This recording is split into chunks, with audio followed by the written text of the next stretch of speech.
Our next presentation will be about Internet of Digital Twins from Dr. Posco Tso. Thank you. Yeah, sure. Hello, everybody. Good afternoon. My name is Posco Tso. I'm also an academic, and I'm from the UK. So the question I want to address here is about digital twin.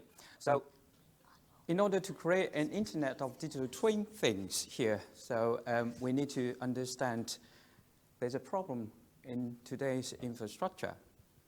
So before I go on to talk about the problem infrastructure, perhaps I should talk about the bit of definition about digital twin, because by talking to the audience today, not everybody have heard of digital twin.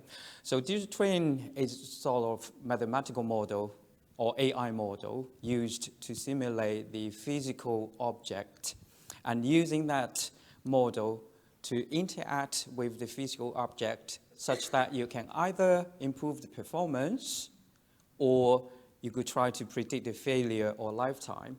So it's not like a metaverse, like a game. It can be like metaverse and game can be small part of digital twin, but let me give you one example. Say, for example, a tire. So a car has 4 tires. So these 4 tires could be fitted on many different cars. But however, because the nature of the cars, how they were driven are different, then how tires can be worn behave very differently. So you cannot use just one model like you can see in the game. So when it's blow, it's blow. When it's used for 10 days, you set a parameter for it to go fail. No, you can't do that with the actual digital twin models. You need to fit in lots of parameters for it to simulate. So then having these data means you need to monitor the physical object to collect a huge amount of data from the physical objects for the system to simulate, which basically means high bandwidth, lot of computation. Now, high bandwidth, lot of computation, the problem is here. We have, in the past, we have seen exponential growth in computation power. So computation isn't really a problem these days to run simulation. If you can afford to have everything running in the cloud, perfectly, that's fine. But unfortunately, in order to simulate, some cases, you will need to have a real-time responses. When you need real-time responses, you can't do everything in the cloud. And that's when the resources become problematic. Because first of all, when you need to transfer the data over the network, latency starts to build up.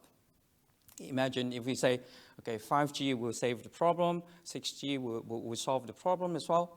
But you still have a lot of legacy network in place. You can't just throw them away, start from scratch. So then the slowest part of the network always throttle the performance. And hence, this is the biggest problem there. Take the opportunity to promote the Loughborough a little bit. So we are less visible to the international community, but within the UK, we are one of the top 10 universities. We are really, really active in the research community. We have huge amount of research income to the university. But if we talk about sport, we rank Wales #1 in sport. We have many shall we say, Olympic athletes based on campus. So gold medals from the campus. Right, so I said the problem was in the network, and it's still in the network. How do I want to solve the problem? So there are 3 things that I want to look at. So first of all, a distributed digital twin architecture. How we can distribute the models to different parts of the network. So if we distributed models out, then these need not to be concentrated in the cloud. So then we, say, for example, try to avoid the part of the network that could build up the latency. Opportunistic edge computing, again, this is part of my research in the sense we want to look at if we want to move computation to the cloud, move away from the cloud into the edge network, then whether we have existing edge resources that can be made available to support this sort of computation, the question is a big question mark there. Because we say we have these, like, Amazon Edge, for example, Google has been doing about edge computing, but they're all down to like in your own provisioning. They provide you APIs. SME's effort in providing or addressing this gap, in my point of view, hasn't caught up with the actual demand yet. So then we need to do something like how we can formulate the opportunistic edge compute opportunity, so then we cut down the latency. Then another huge part of things I want to advocate today, it's more like, I call it digital twin network, but networking researchers here, probably you know where this is coming from. I borrowed the idea from information-centric network. So in a sense, instead of caching data, can we cache computation? Can we move the computation to the network? In a sense, we have in-network computation. In a sense, then we can collocate the data like that. We can collocate the data and models. Imagine these models are the computation.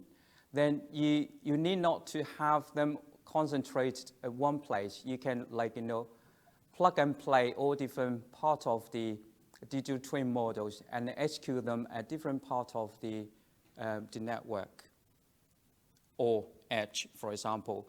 And one thing I want to say here is that cloud has huge energy footprint. So if we want to save energy, avoid cloud, because otherwise nothing can be done.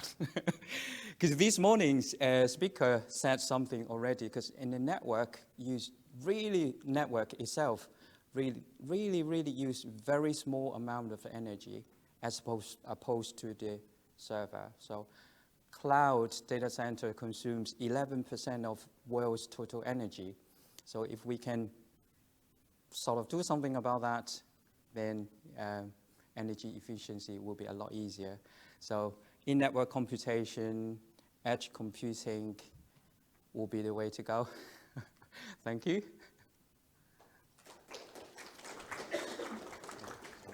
Thank you. And you're still searching for partners? Oh, yeah, I forgot there's one slide here. No problem. Most important slide. Sorry about that. I was thinking about I'm giving a lecture. No, it's not lecture anymore. Right, I'm here to look for a partner. So, yeah, in the UK, Ben can say something for that. So, universities cannot be lead in a project. It has to be an SME or company to lead the project. So I will need someone who can contribute to use case, how we can demonstrate the usefulness of the technology. And then we also like to work with people who are currently working in AI, digital twin, these areas. We have existing expertise in edge and cloud computing already, but if you have other creative ideas, I'll be more than happy to have a chat with you. And also security and trustworthiness is a huge part of the network that need to be addressed, of course, moving forward. So thank you. It's a quite impressive idea that you would like to put the computational resources from the cloud back to the network and using the digital twins for this. So I think there are lots. Is this correct? Right. So a good question. So perhaps I should have said something early on stage. So we can obviously use digital twin to manage the network. That at the moment, what we want to do is create a computation and network that can support digital twin.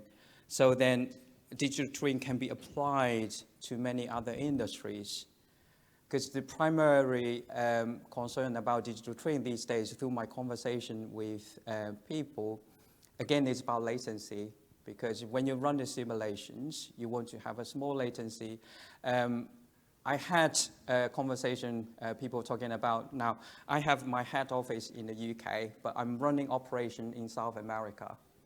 How can I monitor my operation in South America using digital twins? Because latency is so huge. So that's a part of the story as well. So we want to create a new architecture that supports low latency digital twin that supports many other applications. Mm-hmm. Okay, thank you. Is there a question from the audience?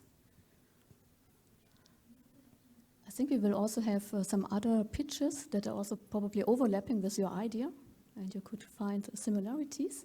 Sure, okay? sure. Okay. Thank you very Thank much you. for your presentation.